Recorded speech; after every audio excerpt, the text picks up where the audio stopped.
Hello, it's me, Ate Mary Jane, and na-miss ko to.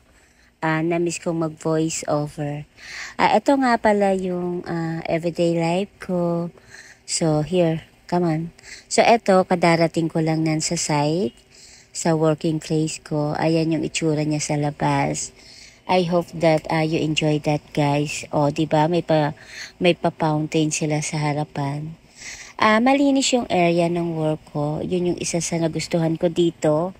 Napakalinis ng workplace niya. And yung mga people na nagwo-work dito is very friendly also. Kaya nagustuhan ko. And beside, wala silang, sa age limit. Wala silang age limit as long as kaya mo mag-work, as long as kaya mong i-handle yung stress or yung puyat. So, andito na ako inside the elevator. As you can see, guys, ayan. Nafe-feel ko yan kasi di ba nga ang linis-linis dito. So, ayan. 11th floor ako at ito yung area namin. Ayan. At ito naman yung locker room. O yan, as you can see, locker room. Hindi kasi pwede namin ipakita kung yung area kung saan kami nagko-calls for privacy policy. Ayan naman yung mga co-workers ko na youngster. Mga 20s lang sila. Makukulit yan. Ayan. Mga cutes. O, diba? Mga cutify. So, pag mga young yung kasama mo, feeling young at heart ka na rin. Even though na matanda na nga ako. At ito nga, pauwi na ako nan kasi umaga na 9 o'clock. 9 a.m. I mean. So, nag-jeep lang ako nan kasi hindi ko dinala yung service ko na e-bike. Ayan yung makukulit, diba? So, ayan, malapit na ako sa may MRT kasi mag-MRT lang ako pauwi nan.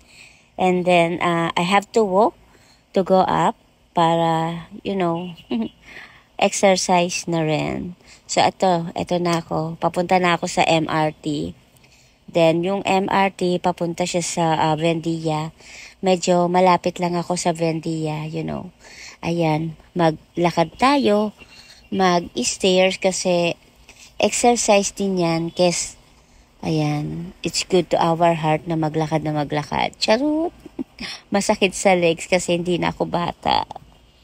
So, guys, papakita ko sa inyo yung itsura ng MRT, okay? Baka merong hindi aware sa itsura ng MRT station. So, ayan. Ito siya inside. So, pila ka doon para bumili ng ticket.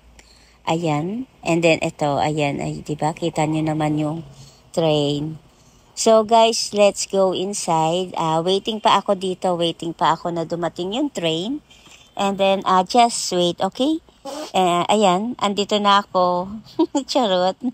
Nag-iintay pa rin. But don't you worry, we're almost here. So, eto nga, andito na ako inside the train.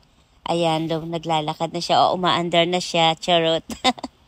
And I hope that you enjoy the view, guys. Eto siya, 'di ba? O ayan, stress na yung lola mo kasi puyat. Wala pa akong tulog and ito inside the train.